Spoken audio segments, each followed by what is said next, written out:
नमस्कार विद्यार्थी मित्र, आज हम कक्षा 6 विषय हिंदी में इकाई 8 राजा का हिस्सा पढ़ेंगे। तो विद्यार्थी मित्र, हमारी इकाई 8 राजा का हिस्सा, उसका साहित्य प्रकार है कहानी। क्या है उसका साहित्य प्रकार? कहानी। तो विद्यार्थी मित्र, आज हम कहानी पढ़ेंगे। इससे पहले हम कहानी के बारे में थोड़ी चर्चा करते हैं। तो देखिए, हमारी यह कहानी है राजा का हिस्सा। उसमें 4 पात्र आते हैं। कितने पात्र आते हैं? 4।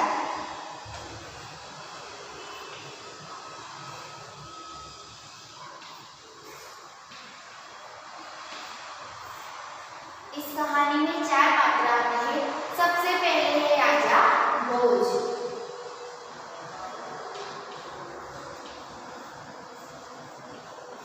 राजा भोज, फिर आती है उनकी रानी, राजा भोज और रानी। नंबर 3 पर है किसान,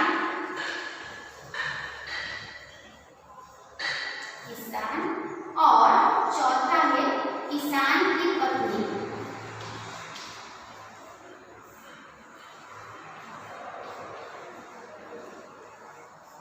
किसान की पत्नी।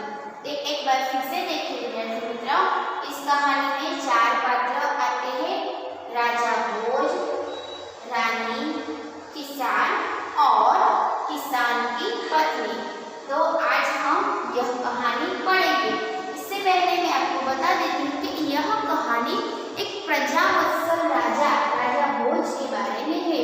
कि राजा कैसा था, प्रजा के प्रति कैसा व्यवहार रखता था और प्रजाप्रिय व्यक्ति था। राजा एक प्रजाप्रिय व्यक्ति था। तो आज हम राजा भोज के बारे में यह कहानी पढ़ेंगे। तो विद्यार्थी मित्र, हम कहानी पढ़ना शुरू करें इससे पहले मैं आपको एक एनिमेशन वीडियो दिखाती हूँ। आप सभी एनिमेशन वीडियो ध्यान से देखिएगा। राजा भोज बड़े प्रजावत्सल थे। वे स्वयं राज्य में घूम घूम कर प्रजा की कठिनाइयों को देखा करते थे और उन्हें यथासंभव दूर किया करते थे। एक दिन राजा अपनी रानी के साथ रथ पर सवार होकर राज्य का भ्रमण कर रहे थे। वे राजधानी से बहुत दूर निकल गए। उन्होंने देखा कि खेत में एक किसान हल जोत रहा है, मगर उसके हल में एक ही बैल है। दूसरे बैल के स्थान पर उसकी स्त्री हल खींच रही है। राजा भोज ने रथ रोका और किसान के पास गए। भले आदमी, तुम यह क्या अत्याचार कर रहे हो? भला कहीं स्त्री को भी हल में जोता जाता है? मेरा एक बैल मर गया है। दूसरा बैल खरीदने के लिए मेरे पास धन नहीं है। अगर खेत न जुता तो मैं खाऊंगा क्या? किसान पुनः अपने कार्य में लग गया। उसे क्या पता था कि उससे बात करने वाला कौन है। अरे भाई, जरा सुनो तो। जो कहना है मेरे साथ चलते चलते कहो। मेरा काम क्यों रोकते हो? राजा भोज उसके साथ साथ चलने लगे। अपने काम के प्रति किसान की लगन देखकर राजा भोज बहुत प्रभावित हुए। भले आदमी, इस प्रकार तो तुम्हारी पत्नी थक जाएगी और थकावट की वजह से कोई दूसरा कार्य भी नहीं कर सकेगी। तो फिर तुम ही बताओ, मैं क्या करूं? तुम मेरे साथ चलो, मैं अपना एक बैल तुम्हें दे देता हूं। मगर इतनी देर मुझे काम रोकना पड़ेगा। तुम ही बैल ला दो। अच्छा, ऐसा करो, तुम अपनी पत्नी को रथ के पास भेज दो। वह मेरी पत्नी से बैल ले आएगी। तब तक मैं तुम्हारे हल में जुतूंगा। किसान इस बात पर राजी हो गया। राजा भोज हल में जुत गए और किसान की पत्नी रथ के पास चली गई। उसने रानी को सारी बात बता दी। तुम्हारा बैल तो कमजोर होगा, वह हमारे बैल का साथ नहीं दे सकेगा, इसलिए तुम दोनों ही बैल ले जाओ। किसान की पत्नी दोनों बैल लेकर खेत पर पहुंची। किसान बहुत प्रसन्न हुआ। अगर कभी कोई दिक्कत हो तो मेरे पास आना। राजा भोज ने उसे अपना परिचय दिया तो किसान बहुत शर्मिंदा हुआ। उसने राजा से बार बार क्षमा मांगी। राजा प्रसन्न होकर वापस चल दिए। उस बार उस किसान के खेत में बहुत अच्छी फसल हुई। उसके आश्चर्य का ठिकाना न रहा जब उसने देखा कि खेत के जितने हिस्से को राजा भोज ने जोता था उसमें मोती उगे थे, बाकी के हिस्से में उम्दा किस्म के गेहूं उगे थे। किसान बहुत प्रसन्न हुआ। किसान ने सारे मोती इकट्ठे किए और राजा भोज के पास जा पहुंचा। उसने सारे मोती राजा भोज के चरणों में रख दिए और राजा को सारा किस्सा कह सुनाया। ये मोती तुम्हारे खेत में उगे हैं, इन पर तुम्हारा हक है। इन्हें तुम ही अपने अधिकार में रखो। नहीं महाराज, यह आपके परिश्रम का प्रताप है, इसलिए मैं इन्हें नहीं ले जाऊंगा। मेरी प्रार्थना है कि आप इन्हें राजकोष में जमा कर लें और गरीबों की भलाई के लिए काम में ले। किसान की बात सुनकर राजा बहुत प्रसन्न हुए और उन्होंने मोती स्वीकार कर लिए। विद्यार्थी मित्रों, आपने एनिमेशन वीडियो द्वारा कहानी देखी। मुझे आशा है कि आप सभी को कहानी देखने में बहुत ही मजा आया होगा। तो चलिए अब हम कहानी को पढ़ेंगे और कहानी में आने वाले नए शब्दों के बारे में भी पढ़ेंगे। तो चलिए अब हम कहानी देखते हैं। आप सभी का ध्यान अपनी पाठ्य पुस्तक में होना चाहिए। तो चलिए, इस कहानी में एक प्रजावत्सल राजा का वर्णन है। इस कहानी में एक प्रजावत्सल राजा का वर्णन है। प्रजावत्सल, तो प्रजावत्सल यानी कि प्रजा प्रेमी। क्या होता है? प्रजा प्रेमी।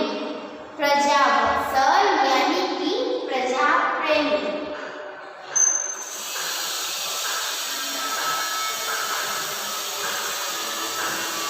प्रजावत्सल यानी कि प्रजा प्रेमी। तो इस कहानी में एक प्रजा प्रेमी यानी कि प्रजावत्सल राजा के बारे में बात की गई है। राजा प्रजा की कठिनाइयों में हमेशा उसकी मदद करने के लिए तत्पर रहते हैं।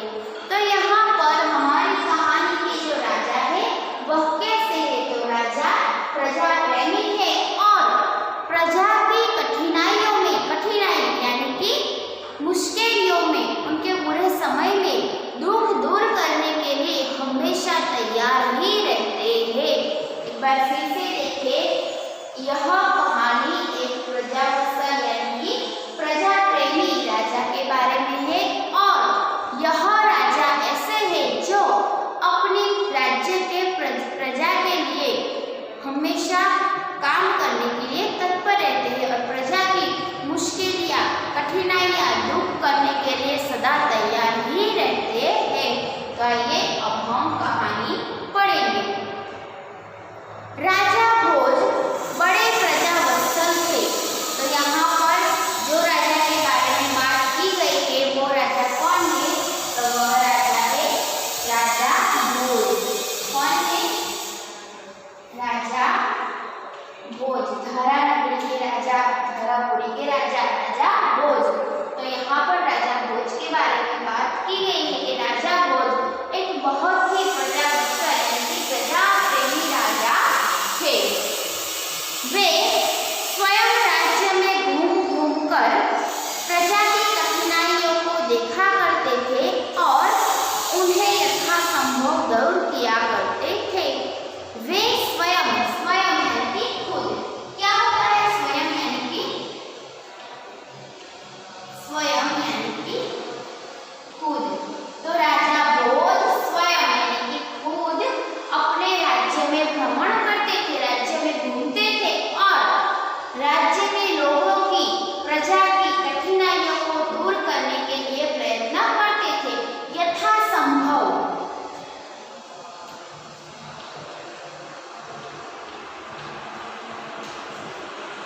यथासंभव प्रयत्न करते थे। यथासंभव का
पर उसकी स्त्री हल खींच रही है।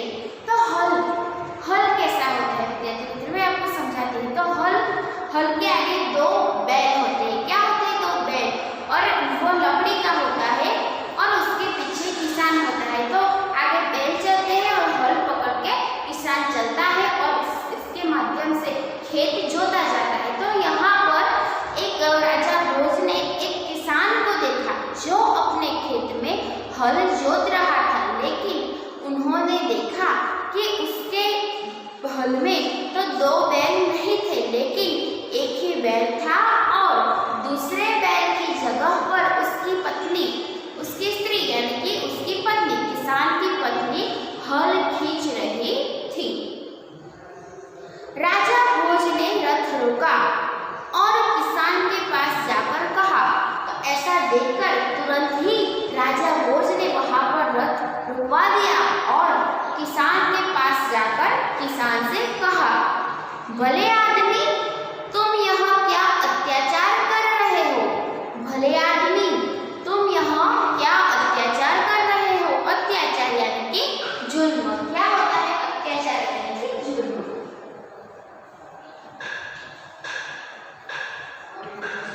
अत्याचार यानी कि जुल्म। तो राजा भोज ने वह किसान का खेत देखकर ही वहां पर रथ रुकवा दिया और किसान के पास जाकर राजा भोज ने कहा कि भले आदमी तुम यहाँ क्या जुल्म कर रहे हो? अपनी पत्नी पर क्या अत्याचार कर रहे हो? भला कहीं स्त्री को भी हल में जोता जाता है? राजा भोज ने कहा, कहीं तुमने ऐसा देखा है कि कोई अपनी स्त्री को हल में जोतता है? यहाँ तो बैल होते हैं, स्त्री को हल में जोता नहीं जाता। यह बात सुनकर किसान ने उत्तर दिया, मेरा एक बैल मर गया है, मेरा एक बैल मर गया है। दूसरा बैल खरीदने के लिए मेरे पास धन नहीं है। तो राजा की बात सुनकर किसान ने कहा कि मेरा एक बैल मर गया है, अब मेरे पास यह एक ही बैल है और दूसरा नया बैल खरीदने के लिए मेरे पास पैसे नहीं है, धन यानी कि पैसे, रुपये नहीं है। अगर खेत न जुटा तो मैं खाऊंगा क्या? और बैल न होने, एक ही बैल है और दूसरा बैल न होने के कारण मैंने यह खेत न जोता यानी कि खेती न की, तो फिर मैं खाऊंगा क्या? कहकर किसान पुनः अपने कार्य में लग गया। पुनः यानी फिर से, पुनः यानी कि फिर से। तो राजा भोज ने किसान के पास जाकर उनसे कहा कि भले आदमी तुम अपनी पत्नी पर ऐसा अत्याचार क्यों कर रहे हो? अपनी पत्नी से यह बैल की तरह मजदूरी क्यों करवा रहे हो? तो राजा की बात सुनकर किसान ने बहुत ही सहज उत्तर दिया कि मेरा एक बैल मर गया है और दूसरा बैल खरीदने के लिए मेरे पास पैसे नहीं है। अगर मैंने यह खेत न जोता, खेती न की, तो फिर मैं खाऊंगा क्या? ऐसा जवाब देकर किसान फिर से पुनः यानी कि फिर से अपने काम में लग गया। उसे क्या पता था कि उससे बात करने वाला कौन है, यानी कि किसान को पता नहीं था कि यह मेरे पास आकर जो बात कर रहा है वो राजा भोज है। तो किसान को पता नहीं था कि उसके साथ बात करने वाला कौन है। राजा ने कहा, अरे भाई जरा सुनो तो। किसान राजा के साथ बात कर फिर अपने काम में लग गया यानी कि आगे चला गया। तो फिर राजा ने कहा कि अरे भाई मेरी बात तो सुनो तुम, जो कहना है मेरे साथ चलते चलते कहो। तो फिर किसान ने उत्तर दिया, तुम्हें जो भी कहना है वह मेरे साथ चलते चलते यानी कि खेत जोतते जोतते चलते चलते तुम जो भी बात करनी है वो करो, मेरा काम क्यों रोकते हो? किसान ने कहा, तुम्हें जो भी कहना है मेरे साथ चलो, खेत में चलो, हल जोतते जोतते, और तुम मुझे जो कहना है वो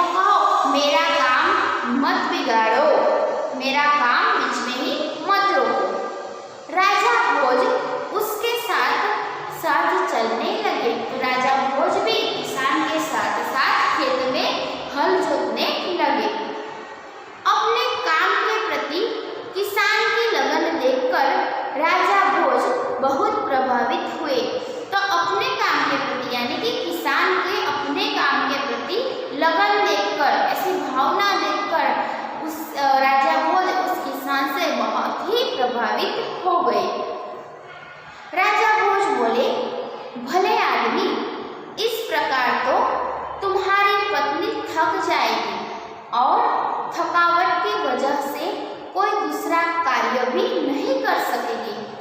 तो राजा ने बहुत ही शांति से उस किसान को समझाया और कहा कि भले आदमी, इस प्रकार तुम अपनी पत्नी को खेत में काम कराओगे, बैल की तरह काम कराओगे, खेत जुतवाओगे, तो तुम्हारी पत्नी बहुत ही थक जाएगी और थकावट के कारण वह कोई दूसरा कार्य यानी कि काम, क्या होता है कार्य यानी कि काम,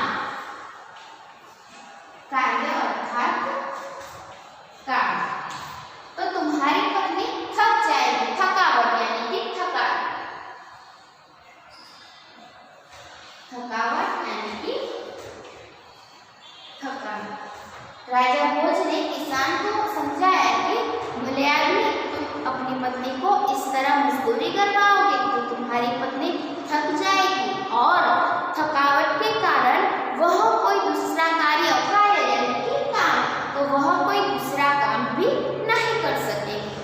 किसान बोला, तो फिर तुम ही बताओ मैं क्या करूं?